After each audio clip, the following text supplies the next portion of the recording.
Hello and welcome to a simultaneous television and web broadcast of WQLN's Erie Now, Civic Engagement. I'm your host, Marcus Atkinson. Erie Now is a public affairs program where we hope to educate and inspire our viewers to take action in our community. Tonight, our focus will be centered on issues related to civic engagement. So how are we doing in this regard? Well, the statistics are telling. In the previous three presidential elections, fewer people in Erie were registered to vote for the 2012 general election than in the 2004 and 2008 general elections. Registered and eligible voters in the general elections fell to about 81% in 2012 from about 90% in 2009. Tonight, our program will be separated into two parts. First, we will focus on the issues that may contribute to a lack of civic engagement in our community. What are the underlying issues? What are the long-term solutions to enhance engagement? And for the second half of the program, we will center our discussion on what type of leadership is needed to move our community forward. To begin that discussion, we've invited a panel of experts from our community. To my right, Dr. John Gamble, Distinguished Professor of Political Science and International Law at Penn State, the Barron College.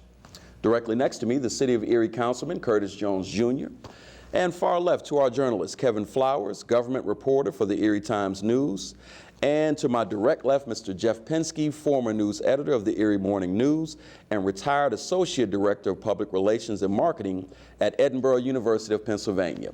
Before we begin the program, we'd like for you to watch an interview with Doug Smith, Erie County Clerk.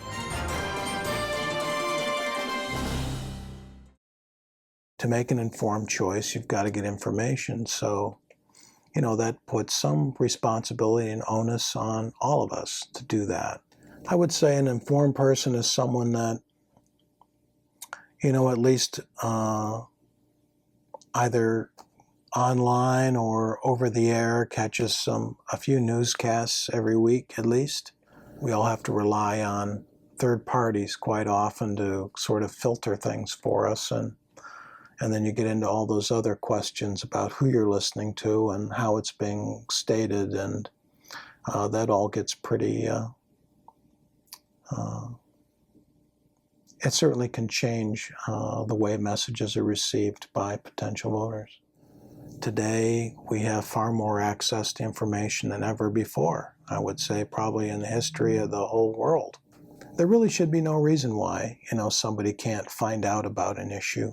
And so I would say an informed person at the start is someone who seeks information, who is willing to make the effort to learn.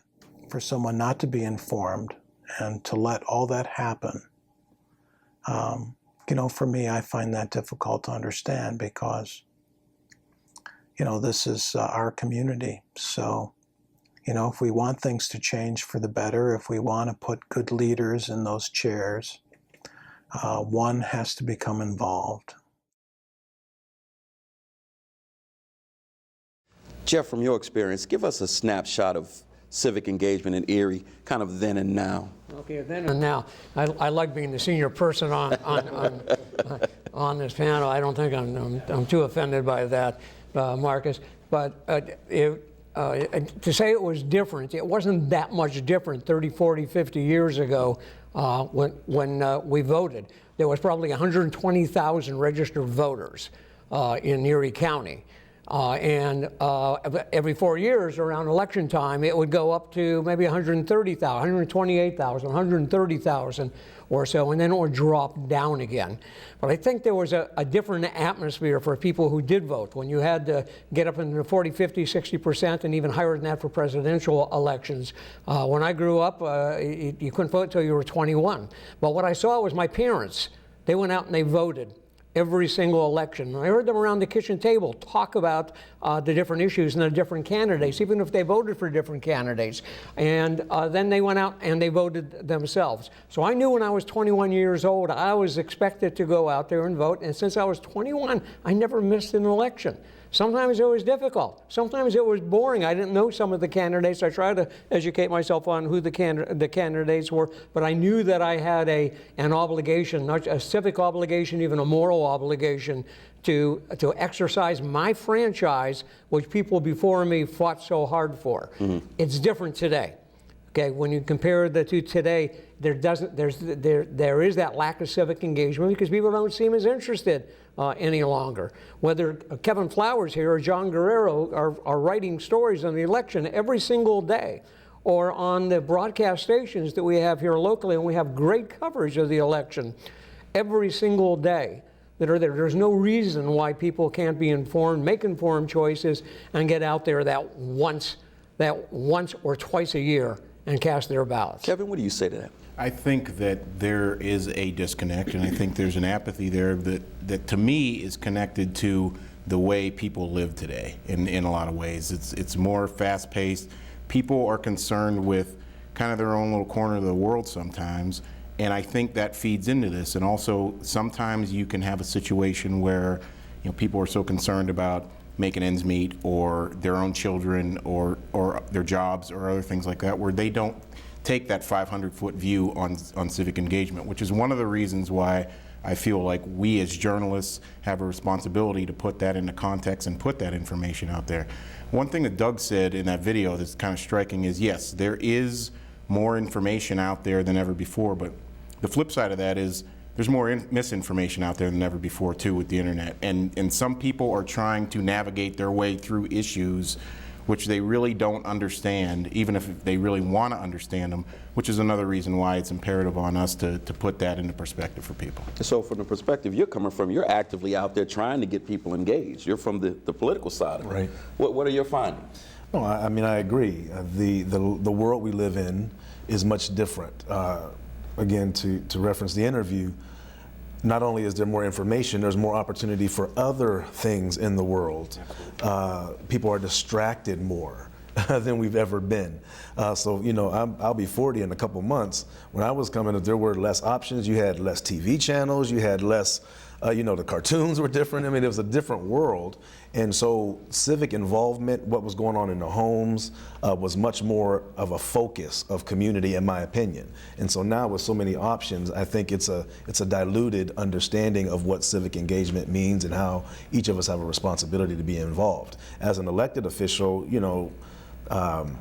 you want people to be civically involved, and you want to put yourself into a place or into arenas where people can see what you're doing. You offer yourself up as an option for people to see change or to have things happen in our community in a positive way. But that's, again, very challenging because you're competing with so many other attention getters for people in the community. So, we have to really go back to some core elements, I think, of civic engagement. And one of those elements is the personal piece. People come to city council meetings, for example, county council meetings, school district board meetings, on the issues that they feel directly affect them. And so how do we get people to think broader, think larger, and think more community oriented to see that most issues can affect them, whether they are in their backyard or just down the street? Absolutely. Dr. Gamble. I view this in a little bit different way, principally from watching my students at Penn State Erie over about 40 years' time, and I see the changes that have occurred in them, what they want in information, what they get, what they'll pay attention to. I think the biggest change is they want information that is simple, short, brief. And the problem I see with this, there are a lot of things concepts we want to explain to them about civic engagement that can't easily be made as simple, short, and brief. I did a little experiment at Barron College. I had sat on a bench in the middle of the college 33 1/3 years ago, a third of a century, and I watched students who were changing classes. I went out and sat on the same bench last April, a third of a century, watched the kids and took notes. What do you think the biggest difference is? Half of them have their cell phones. They're using their cell phones. They aren't talking to one another. They're looking for short, simple information. I have students who can't sit in a meeting with me. I'll put their cell phone on the desk, and they have to reach out and get it. They reach out, I don't slap their hands, I feel like it. And so we have to adjust to the age with information. We have to ask What should we expect from the constituency? From what do we have a right? How do we get them to trust us? We have one of the problems now with the elections, gearing up for the election. A lot of people say the whole system is corrupt. I don't trust anyone. In part, this is because the information overload. You don't know what to believe or whom to believe. So in this environment, does it encourage style over substance with many of these candidates? Yeah, I think a lot of what Dr. Gamble is saying is absolutely true, but I think it's also that young people can use for an excuse. I don't trust the system. Yeah. I don't do this, so I don't have to go ahead and become engaged in that particular way. Now, you're listening to Curtis, and happy birthday to you in a couple months. I have a birthday coming up too, and I don't even remember what 40 was like. So good for you. And good for you for engaging in people who are, younger than my generation and trying to get them engaged this way. This is so very important in our community. One of the things that I have looked at over the last few months, and we talked about it here on one of our Erie Now programs, was that all mail-in voting. You may have 190,000 registered voters. 190,000 are not going to go to the polls in a couple of weeks and vote in this election. They don't know who the state candidates are. They don't know who some of their local candidates are. The last election, we ended up in the teens, I think it was, for the primary election. If you want to make it easier for the young people and their attention span, as Dr. Gamble was talking about, Oregon, for instance, has all mail voting. And people railed against this in some other states and even here because you lose the socialization of standing in the line and talking to your neighbors and such. But in Oregon, they found out they didn't have a problem. And the turnout on election day by all mail-in went up into the 80s and 90%, just by having that a couple-week window, 2 or 3 window, and mailing that in. So maybe we need to be trying new kinds of options for folks to do. And I just wanted to add one thing and jump off of something that Jeff and Curtis mentioned first. That comes from doing some research, engaging people, that kind of mechanism for voting. Comes from finding out what do people need, what will make it easier for them, what would help them. And yes, young people have or should have an interest in these things, but I don't want the onus to get lost on us in terms of we have a responsibility to engage them too and show them why they matter and why this should matter to them. And I don't ever want that getting lost, that journalists, politicians, educators, whoever, have a responsibility to try to put that into context for people and let that constituency know that they matter so they'll want to be engaged. Well, and if I could jump in, as a journalist, I'm sure as a professor, and a teacher, but even more so as an elected official, regrettably, a lot of my peers, and I'm not saying just locally, I'm saying on a global perspective, many of us who are already in office benefit from apathy. Absolutely. Name recognition. Absolutely. Right? The legacy. Some people get upset and don't campaign very well. They get upset if they lose because they felt like, well, I was already here. I'm an incumbent. This is my seat. And the reality is that a lot of the onus does have to be put, I think, on elected officials, saying that as an elected, because I need to get out, we need to get out and say, hey, no, you need to come and vote. Whoever you're going to vote for, you need to be involved in this process. And then it's my job and my team to make it so that what I'm offering is something they want to vote for. But a lot that is not done actively. We do a lot of, go and register to vote events, GOTV events or activities, but that doesn't translate always into getting people to the polls and then making them informed voters when they get to the polls. And many people do believe the politicians in particular have an ambiguous relationship with this issue for exactly what you're saying. Dr. Gamble. Yep. Let me add a minor point, I think, that might help. If you look at the people in the United States who are running for office at any level, from the president down to a dog catcher. I'm a dog lover, I don't know why I put that in. One of the most frequent claims you hear from someone who's running for public office is a fighter. fighter should be sent to Harrisburg or Washington or wherever. That's not the right noun. Politics in a democracy is about negotiating and finding send a negotiator or conciliator, not a but we use fighter. If you want a sense of, we should ask those who are running for office for a better way to describe the role they'd play in office if they. So we've got a theme developing here of engaging our youth. We're going to go to our tape real quick so that we can kind of take a look at an interview that deals with just that topic.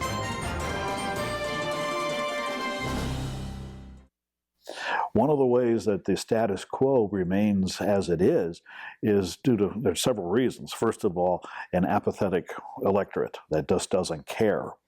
And then there's also the electorate that's not informed or educated about things. Well, and as far as engaging the youth, I'm trying to get them interested in the government, especially because the government that they're going to be affected by the most is local government, whether it be here in Mill Creek or in their adult life if they're living somewhere else. Local government, that is where most of their services are going to be, as far as fire and police department, streets, sewers, water, things like that. They need to know a lot about local government because they are affected mostly by that. I've also initiated last year, with the help of my fellow supervisors Rick Fikaski and Brian McGrath, a student ambassador program where we have a student from the McDowell High School, junior or senior, interested in civics, maybe a career, maybe a degree in government, serve as a non-voting member of the Board of Supervisors. They sit up there on the dais with us. Their participation is vital. We listen to what they have to say. They have something to offer. Jeff, what do you think about that? Yeah, well, yeah, everything that he said, that Mr. Gross says makes sense. But we still have to go back to even to more basic level. And I go to what John Gamble was saying about that this is a very hurry-up society now. This is a cell phone society. This is a technological society. We need to make things easier, not harder. A few weeks ago, there was an ad in the paper and on television. This is the last day to sign up to register to vote, or else you can't vote. Some states have same-day voter registration. You walk in, you can register right then, and you can vote right then. Now, anybody knows me knows that I am technologically challenged. But you know what? I can go onto a computer, and I can still buy things on a computer. I can still deal with the IRS on a computer, and I can get tickets for concerts or things like that on a computer. True. Why can't not a ballot be on a computer, on a very secure site, just like where I send in my credit card information or when I talk to the IRS, have a secure site for a ballot, have people already registered online and go on election day or a day before or 2 weeks before and hit those candidates they're going to vote for, lock them in and send that to the county. And on 8 o'clock on election night, have Mr. Doug Smith, who we just saw, push a button and everything gets tallied up and we know who the winners were right then and there. We have the technology to do that now. If we have the technology to buy concert tickets online, we have the technology to vote online. And for all of those things, you actually get a receipt. There's no receipt to show how you voted when you go to the booth. Kevin, what are you thinking about what Jeff is saying? I agree with a lot of it. We have to keep in mind, though, that somebody's got to pay for it, which is always what it always boils down to. So that may be a different conversation for a different day, but that's one of the things that matters. But local government understanding is crucial for anybody, whether we're talking about youth or an older generation or whatever. It's about those touch points. What is going to get kids in a civics class and get them to, meeting with John Grow? What are the things that they care about, and how do you parlay that into civic engagement? That, to me, is a key. Do they have civics classes anymore?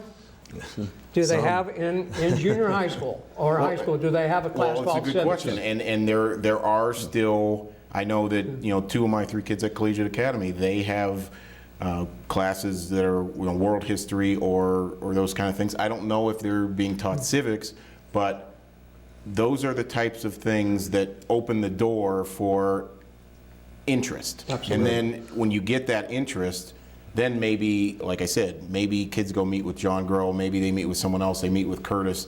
They start to find out how the mechanism of politics works. Right. And that's the important thing. I think seeing the mechanism is just as important as registering to vote, because then you understand. And knowing the mechanism. Correct. Knowing the mechanism. Ninth grade Absolutely. civics at East Junior High School for me. Absolutely. Okay, that 1 year of ninth grade civics got me through an entire 40-year career at the newspaper covering politics. Dr. Gamble, when you get students in, how would you rate their base knowledge of local politics when they come to you? It's not very high, and what I have to do with freshman kids in most cases is show them how it's relevant to them, regardless of what engineering majors are more likely to say. I work in a different, you can explain how this stuff is vital to engineers going out in the world to deal with governments. All that the engineer who doesn't deal with, there aren't any. So you've got to understand governments and how they, another point I wanted to make, it isn't a partisan point, but it might seem that way. We have a lot of people in the United States, not so much in the Commonwealth of Pennsylvania, but in southern states, who want to make it harder to vote. This should be a nonpartisan issue accepted by a bedrock of this country's political system is to have voting open to everyone without restrictions. Without ID cards. Yeah, photo without cards or ID anything. cards, and we should explain this to everyone. So Republicans, Democrats, Independents, that's basic to the democracy working, and we can't let it erode further. And we have to some extent. That's tragic. Yeah. I think another way of engaging youth or any demographic in our community or any community is to have people who are running for office in particular that look like them. Like diversity is a huge piece. So whether that is diversity, a lot of times we say diversity, we think black, white, brown, yellow, whatever. Much more broad but it's much more broader, truthfully, a much more broader concept. So age diversity, religious diversity, whatever those elements may be, gender diversity, excuse me, are important. And so when I first ran for office, I ran for school board director because I worked with kids. I was a youth pastor, loved kids, all that kind of stuff. And I didn't win the election, but I got bit by the bug. I became engaged. And then I ran for city council a couple years later, and I ran on the big platform of civility and working together, to your point, Doc. And so that was helpful. But here's the thing that really stuck out to me out of that whole process of that primary for city council was that I was on 8th and Parade. I'll never forget it. It was almost like a movie, right? So I'm 8th and Parade coming out of our church, and I'm locking up the building, and a car comes around the corner off of 8th onto Parade. We're driving slowly. It's at dusk. There's like smoke coming out of the windows, and I was a little unnerved by it. So I look, and I'm like, I look around, I see, and the car comes around, stops right in front of me, rolls down the window, and the guy that I went to school with said, "Hey, Kurt, man, I just voted for the first time in my life because I knew somebody who was running." And so the engagement piece is not just in the electorate, but in the options to be elected will bring a certain amount of engagement. From a journalistic perspective, do you see more involvement when there's a diverse offering of candidates, Kevin?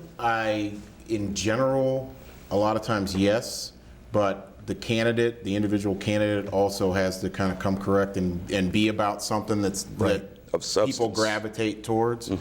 I would agree with a lot of what Curtis said, and actually when he was running, I can remember having some similar conversations with him about those kind of things, because I was covering City Hall when there wasn't that stability, and there wasn't that civility there either. So that was a big issue then. But yeah, I think that candidates who bring something different to the table, and that the constituency they're trying to lure see as substantive, that's a big thing. How do we rate Erie with civic engagement? How would you rate Erie? Well, it depends. The newspaper is always carrying articles about how many volunteers are needed, for instance, for all the nonprofits and such. But if you look at civic engagement just in terms of people voting, not very good at all, because that number keeps going down and down. And I'm not talking about the presidential election when you have people who seem to come out of the woodwork that we used to say at the newspaper, because that's when everybody was interested in. And today, the presidential election that started months ago, and you've seen this on TV a year before it's even going on. It's become almost a reality show on television, and it's all about those quick sound bites and who's going to insult somebody else. And that's not what this system should be about. We have privileges. Driving, for instance, so there are laws, and it says you have to pay a certain amount of money, and you have to have to get a driver's license. You have to renew to own a car, to have a car on the road. This is a privilege. You have to have a registration every year. You have to get your car inspected. We have all these laws for this privilege, but we have nothing at all on these rights to enforce these rights that we have. That we have, and I don't know if we should have a law to make someone to actually force someone, but there's got to be a better way of getting people engaged. Erie is not doing very well. Dr. Gamble. This is a wonderful point. I tried it with a class of mine about 5 years ago. I had a professor friend of mine, Australian woman, who happened to be in the US, and I had her come talk to my class. System in Australia, you must vote. It's mandatory, or there's a fine of $35 US. If you want to get out of voting, you can write a little explanation and get excused. I thought I knew how that would work out with my class, and I got it right. Something like 80% of them said, we have the right not to vote if we don't want to vote. Wow. In some ways, yes, but that's scary. You have to, rights and responsibilities have to be balanced well, and sometimes we go way off on one side. I'm afraid we do with voting. Rates we have for voting, the most we've ever had for an election for president within my lifetime, which I think, Pat, may be longer than yours, the most we ever had was 61% turnout. That's the most. Average for president is about 48. That's not very good. Excellent point, Dr. Gamble. I stole too much time. Unfortunately, we have run out of time for the first segment of our program. I'd like to thank Dr. Gamble for joining us to discuss this important topic. When we return, we will be discussing political leadership. What is needed to move our community forward?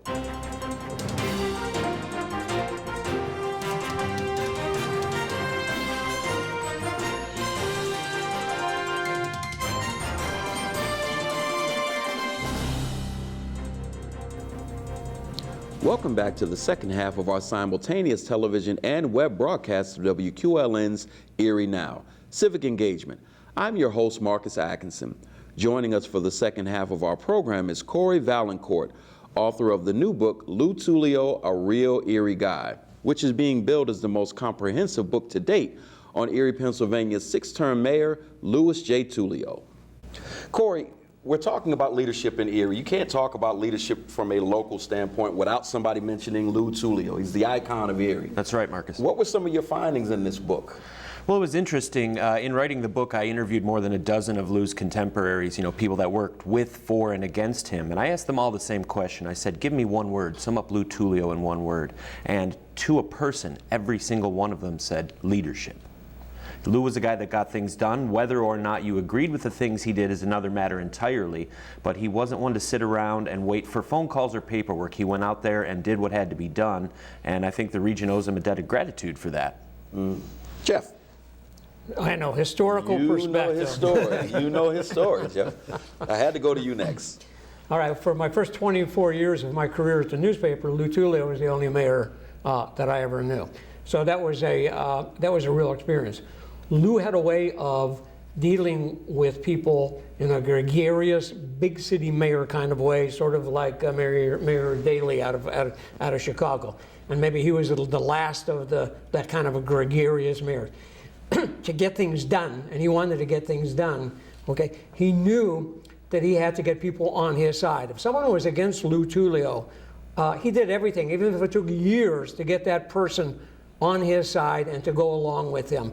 He always had a core of a majority of council, Curtis, to go with him and to go with his programs. I think the only one he never got to come over on his side was Mario Bagnoni. Right. But just about everyone else who started off maybe as a Lou Tullio enemy became a supporter of Lou and an advocate for Lou, just because that didn't make any difference if you were Republican or Democrat. He was a Democrat, but when Richard Nixon was president, he had no qualms about going to Nixon and getting millions and millions of dollars for the city of Erie and those planned variations, money and grants that were available at that time. Yeah, that's absolutely right. He, another thing that people told me was he never held grudges, and he always looked for a way to make an enemy into a friend. And even if that did take years, as you said, he never quite won over Bagnoni. But there were many issues where the two men worked together. So I think that type of leadership across party lines, Tullio enjoyed great support from the business community and from Republicans. And as a Democrat, you just don't see that anymore. What don't we know about Tullio, in your opinion? What do you think the average person would be shocked to hear or surprised to hear? I think Jeff touched on it briefly. Lou Tullio, it was estimated at the end of his 24-year tenure, had brought home almost $300 million in federal funds to Erie. Finance things like the convention center, studies for removal of the 19th Street tracks. That was all done without Erie taxpayers having to foot the bill, not for 1 cent. And so again, if we're talking about debts of gratitude, the entire region owes Lou Tullio for bringing these things to Erie at no cost to us. And the state was under a Republican governor, Thornburg, for 8 years of that time. And he was still able to, even though when Thornburg was a U.S. attorney, Thornburg had some investigations going of the former mayor. And eventually Lou Tullio won over Dick Thornburg, and later became Attorney General for the United States. Kevin, how important is leadership in the mayor's office right now? It's a huge thing, and a lot of what Jeff and Corey are saying in terms of leadership. Leadership is a skill set that not everybody has when it comes to, dribbling a basketball or writing a book or being a politician. It's a skill set, and those kind of qualities everyone doesn't possess. But right now, I think the city is looking for more of that. A lot of the citizens are looking for that because they just want to know with violence and poverty and some of the issues, you can even say tax-exempt property, people want to know that somebody cares about their issue even before they look for somebody to fix it. That's one of the huge things, and that's a skill set in politics, to be able to do those things and reach out to people and let them know that you care about the issues that are affecting them. It's very important. And the person at the top right now does not have that kind of gregarious personality to be that kind of leader that you were talking about. He's actually said that to me because I've interviewed him directly about this as an issue, and he's actually said that that's not his personality. I think he gets that it goes with the territory and that he is trying to move towards being more of that person, even though it's kind of outside his comfort zone, for lack of a better term. But yes, that's not in his regular repertoire. I think he would even admit that. And it goes beyond leading a motorcycle tour around the peninsula. Well, I mean, that's something that if people want to talk about that, that's fine. What I'm concerned about is if there's an issue, if there's a shooting, if there is an issue that's on the city council agenda that I need to talk to, if there's something that directly is impacting the city, I have weekly sit-downs with him, and I want to ask him about those issues, and I want direct answers from him. That's what I'm concerned about. Yeah, let me jump in here on something for Corey. When you talk about your weekly sit-down, when I was a City Hall reporter, Lou Tullio, he had press conferences twice a week. All right, and that was fine. That was for everybody. But he also met with the morning news reporter on every afternoon, and he met with the Erie Daily Times, which the afternoon reporter, met with that person every single morning. And he doled out stories, so that the morning interview he was going to give a certain story to, the afternoon interview with me or the morning news reporter he was going to give a certain story to. And he had a way of balancing these things in the media. It used to make us crazy. But we went along with it because that was Lou Tullio, and that's what he did. He had a way of dealing with the media. And can I just say something about leadership in general, whether we're talking about the mayor's office or leadership in politics, which is part of where we're going with this. I've already mentioned that people want someone in office that expresses concern. I also think what people want to see in Erie is people that can run with the ball, is the term I always use in terms of projects, who can get things over the finish line, who can get things done. And people also are looking for someone that can cut through, I call it fiefdom mentality. The structure in Pennsylvania kind of, and Curtis knows this, will advocate and makes it easier for municipalities to do their own thing and not have to work together. And that's just a municipal structure that's probably going to have to be dealt with by the legislature at some point. Absolutely. But you need someone that can cut through that, who can get people to work together on projects and get things done. And that's a skill set too. Yep. And I think a lot of people are looking for leadership like that in this region. In your position, you have to work with the mayor's office. How important is this conversation that they're having? I think it's pivotal. There's so many components to it. We can't obviously fix it all or figure it all out now, but I think the point of leadership is paramount, because leadership is not just, to Kevin's point, it is not just being in front. It's actually being able to move the ball or move the needle or bring into reality new things that are important and needed in a community or in a sphere where that person is expressing leadership. So yeah, as far as council, the misconception is that this current mayor always gets what he wants through our council. I think we have worked, it's a balance. We've worked really well with this particular administration. We have had knockdown dragouts, but just not in front of the cameras. Mm-hmm. And so the whole point we were talking earlier about civility and those types of things, we really, maybe on a whole nother extreme, been overly civil in the public eye, because people don't see the lashings or the disagreements via phone calls and in the caucus room or on the 5th floor. Then when we come out, we decide, together that this is what we're going to do, whether we agree or not. So, but I think that leadership is important, and leadership is, I don't think leadership is lacking in our community. I think the public representation of leadership is lacking, because a lot of people are not saying that things aren't being done. People are saying, we don't see someone being the face of some of these things. Mm-hmm. We don't see someone as a pivotal point leader, point person. Right. And a lot of people are looking for the mayor to be that in the city. And in my opinion, that's a part of the job description to a certain extent. Corey, what was Lou Tullio's relationship like, to your knowledge, with the community, the constituency? Well, he was very active. He was also one of these gregarious mid-century Democratic power boss mayors. So he went to the funerals and the firehouses and the festivals and the clubs and everything. And he was always shaking someone's hand, always making friends, always looking for new ways to engage the voters. And I think that's why he was so successful over 6 terms, was he was out there, he was out in front of every issue that he had to deal with, and he was well known in the community. Mm-hmm. The entire time he was mayor, 24 years, his home phone number was listed in the book, and he would answer that phone as well. I don't know that we have that level of engagement, not just here locally, but nationally. Do politicians do that anymore? Do you have to fight through 5 layers of administration to talk to your local school board rep? I think that's the case now, and I think that's why we've lost a lot of younger folks being interested in the political process, is because they feel so disconnected. How do I get a hold of Curtis Jones? How do I get a hold of Mayor Sennett? Great question. Right. Well, the way you get a hold of Curtis Jones is call him, cell phone, all that stuff.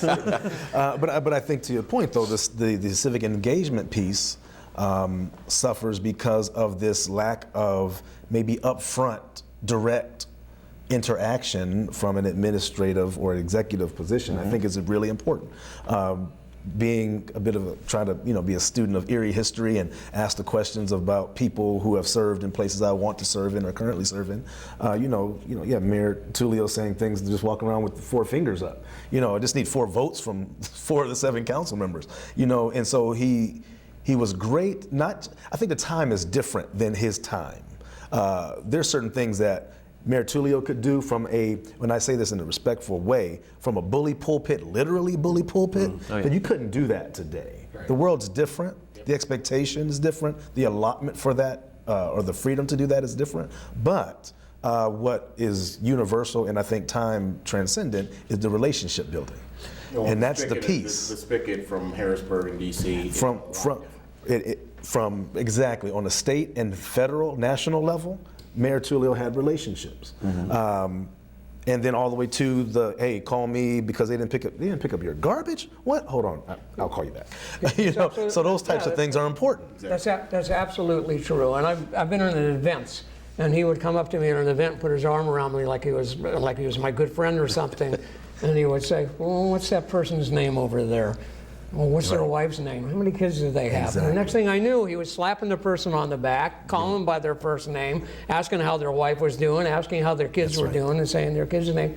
But that's how he engaged. And Kevin said he got the projects done. Yeah. As Corey mentioned, that all this money that he brought into Erie, but he also used them every campaign. Every 4 years when he ran for mayor, he dusted off his promise that he was going to get rid of the 19th Street tracks. That was the huge thing. And those were for people who weren't around there, and there was railroad tracks that went right down the center of 19th Street from west side to east side and finally he did get rid of the 19th Street tracks. But every year he wasn't able to do that one project he wasn't able to fulfill until finally it did happen. There's a lot of experience at this panel. Let's go from Tullio to Senate. Leadership that we've had in Erie that has really inspired people, really gotten people to come out and get engaged with the process. Are there leaders or qualities of certain leaders from Erie's past between these two mayors that have really stood out? Qualities that maybe we should be looking for going forward? Well, Joe is and this is not a criticism, that as Kevin said, it's his personality. He's a laid-back guy. Right. He has not been a bad mayor. He's bounced the budgets. He's got Erie out of some debt. He keeps the garbage gets picked up. The police department is on. The fire department is on. Gets paid. Everything is sort of working. But he's not that out front kind of guy that we were talking about with Tullio. So there's absolutely no comparison at all between the two of them. Two absolutely different kinds of leadership. One thing that Lou used to do is ask people what they thought or how they would do something. A 22-year-old reporter, and the phone rings, and there's the mayor on the phone. We're talking to me, said, "Well, Jeff, how would you handle that situation?" Well, wow, the mayor was asking me, 22 years old, what did I know? But he did that with everybody. It wasn't just me. He did that with and made everyone feel that way, special and important. Right. Yeah, there's a method to the madness on that, Absolutely. And he's doing it for a specific reason. I think we've had. Since then, we had Mayor Savacchio who served for 12 years, and we had Mayor Filippi. We've had different styles in that office. One of the big things, as Jeff mentioned with Mayor Sennett, is there was a serious issue in terms of the long-term debt. Curtis knows that, right. and Mayor Sennett does get a lot of credit for how they handled that, which entailed some hard choices. A lot of employees left. There were streets that didn't get done. There were a lot of things that happened there. But leadership is different depending on the type of individual you have in that office. And not only individual, but the climate of which the person's operating in it doesn't so much determine the skill set, but determines what needs to be done. When I came into City Council in 2006, the same time Mayor Sennett came into the mayoral office, we needed somebody to right the ship. Like, we literally found $1 million worth of bills in a box upstairs that we had no way of paying or no even inkling that it was there. And so I think that when he came into office, when that council at that time I was a part of came into office, it was a different climate. It was just simply, we're not going to go to Act 47. We cannot go to municipality bankruptcy, and let's do everything to take care of that. I think we definitely, to use a cliche, turned the ship around or righted the ship. What we have not done, and I'm very transparent and honest about it, so there's things I can always do better, we can always do better, but what we as an elected body have not done, in my opinion, is then turn the motor on to the ship. Like, we righted it, we need to lift the anchor, and we need to turn the motor on, and let's move forward. And that's the missing piece that takes that charismatic, impactful, engaging leadership, whether it be the mayor or members of council, or in today's world, it's probably a conglomerate of people that work together to express that leadership, because we can't have that same single person. Government or in trying to run in a city, in an urban setting, and you will know this from politics, you have to be bolder. Because you're competing for those dollars in ways that that cities didn't have to do in the 70s. That's right. You're competing for all that money. You know how, and I've written about it, how your community development block grant funds have been cut over the last decade. Absolutely. And that impacts a lot of things. So you have to find somebody that'll be willing to push out in a different way than Tullio or Savacchio or even in some ways Filippi had to do. Corey, you're right about this. What are your thoughts? I think Mayor Savacchio's time will be judged a little bit differently once history gets a good look at her. And she came in at a time when, well, let me back up for just a second. Longtime mayoral aide Fred Rush, we all know Fred, he told me that when Tullio came into office, he called it the good old days. You had President Johnson's Great Society programs, you had the war on poverty. All of those things were funneling unprecedented billions of dollars into cities. Tullio took advantage of that. Savacchio caught the tail end of it. Today, that's gone. As you said, community development block grants. You certainly know that federal spigot is pretty much turned off. It pretty much went away. It began during the Conservative Revolution in the Reagan years, but it is a different playing field today. You couldn't go to Washington and do the type of things Lou Tullio does anymore because that money isn't there. Some of the things that we forget about, or maybe we tend to forget about, or maybe some folks didn't even know about, is back then, the difference between then and now is that there was incredible patronage that we confused with civic engagement. That's right. And and this was before the unions, the labor unions were involved with the police department, with the fire department, with City Hall, courthouse, or whatever. And Lou Tullio was the master of building patronage.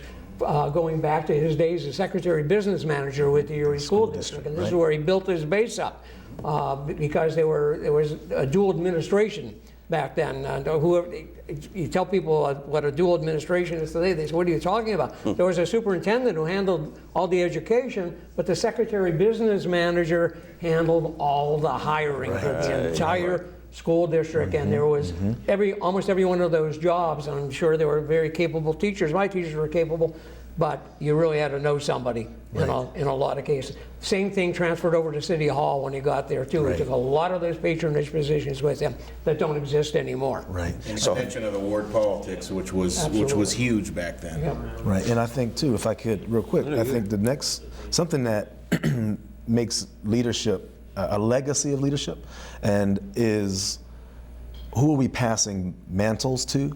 Who are we passing batons to? Excellent. And so you could be a great leader in the moment, in your season, and but who are you grooming, or who are you downloading that to? I think if we look at Mayor Tullio, and of course not an expert like you are, Corey, but there are a lot of people who still pay homage to their relationship with Mayor Tullio that are still in City Hall, that are still in school district, that are still in our community. He, like or don't like or agree, disagree, there was a certain amount of legacy that he dispelled through and gave through to the next generation. And so I don't see that as much today. Who is, not so much you put someone in your seat, but who are you downloading your experience to as a leader? If you're not, one leader author on leadership said, if you're leading and no one's following you, then you're just taking a walk, right? And so there's been a lot of people with titles, and I think that's an important dynamic to think about, is that a title doesn't always denote leadership. There are some people without titles who could move this community in a way that anyone with an elected office or a business title could never do. So I think that's an important component of this conversation on civic engagement and leadership. So ultimately, how do we get people to engage? How do we get people to be proactively working towards electing someone that they're satisfied with versus reactively complaining at the water cooler?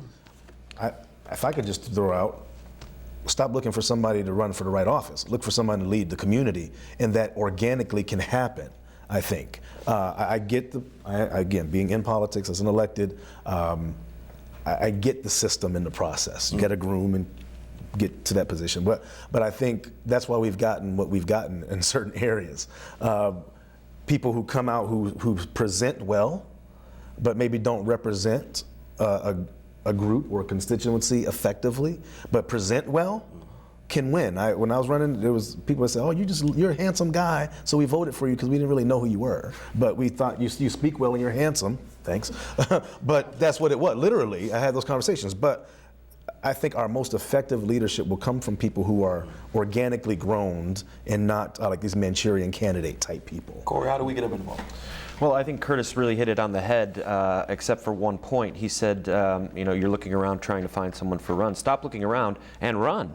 Do it yourself. This is a choice you had to make where 2005 you're sitting around looking at the problems in our community and said, I can fix this. We don't have enough of that today, and I think what you guys were talking about earlier in terms of diversity on council and in government, if we had more people in a council that was more representative of our community and looked like our community and acted like our community, I think you'd see a lot more engagement from just your average voters, because they would vote for someone they knew. Just like your anecdote about the car driving by.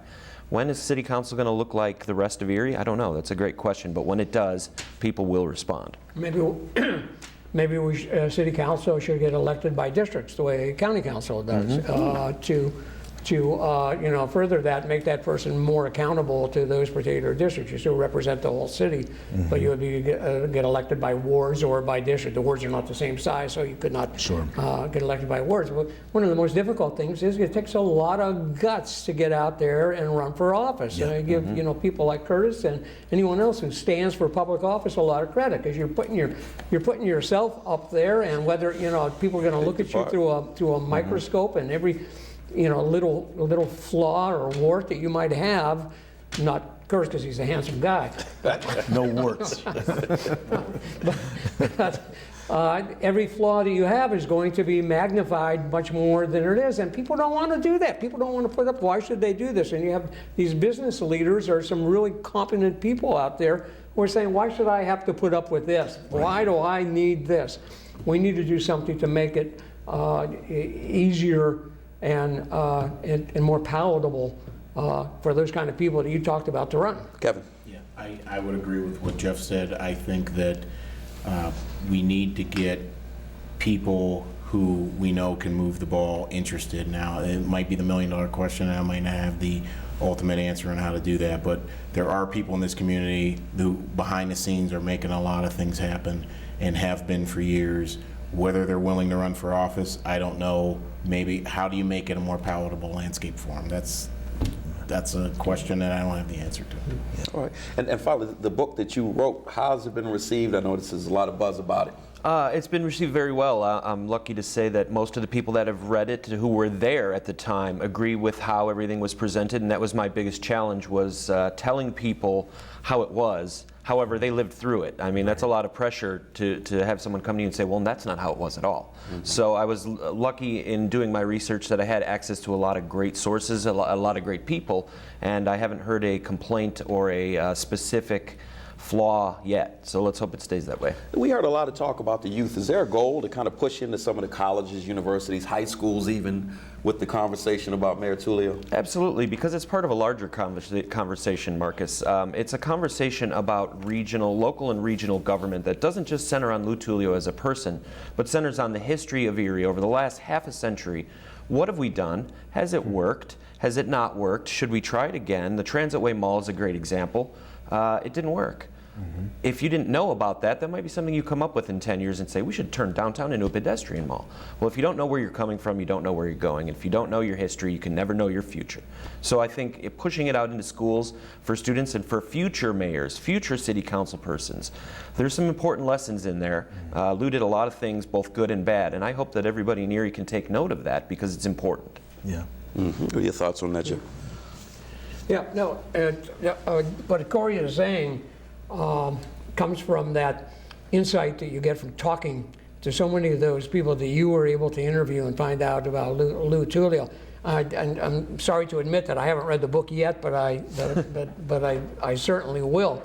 But bringing those kind of things into the classroom would be so important, whether it's just in the city of Erie or whether it's throughout Erie County, and whether it's the high school classrooms or whether it's the college. Lou Tullio had a lot of great sources also in the schools, because he came out of the schools, but he also had the sources in the colleges. One of his best friends and political supporters was the president of Gannon College back then. It was a college, it wasn't a university. And another one was a vice president, and I mentioned his name, Dr. Tom Ostrowski, was at Gannon, Mercyhurst, and one of the most respected educators in Erie at the time. But that was part of his kitchen cabinet as well, that made things go. Having those behind-the-scenes people that you talked about that maybe weren't out front there with leadership, but finding out go ahead and do a poll and ask people what the Transitway Mall is.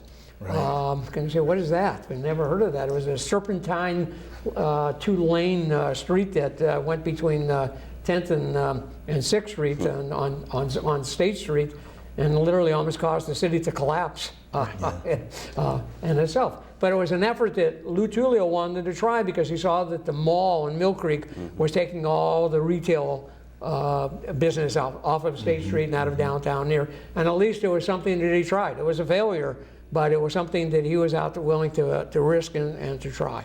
It's gone now, thank God. Right.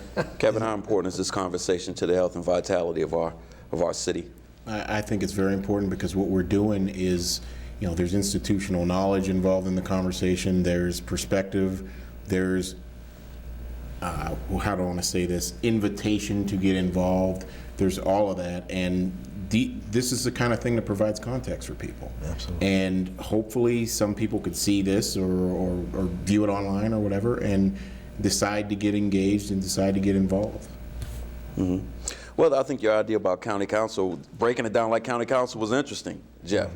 Well, to have that would put it more on a personal level.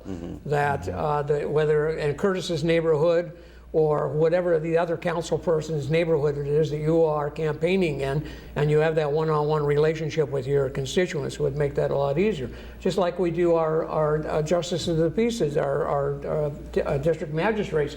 We do those by district. We do county council by district, and there are so many others as well. It's something to consider. It's not going to be the end all, right, but it's something maybe that we should talk about, and then maybe people who are watching this going to come take away something from this, even besides that, just from this conversation. Excellent. Well, unfortunately, we have run out of time for this broadcast of Erie Now. We've had a compelling and robust conversation. I want to thank our distinguished guests for their input. And we'd like to thank you all for tuning into this program. We hope that this has educated and inspired you, our viewers, to take action in our community. Please continue this discussion with us. Please go to our website at WQLN.org, like us on Facebook, or follow us on Twitter at WQLN and use hashtag Erie Now. For Erie Now, I'm Marcus Atkinson.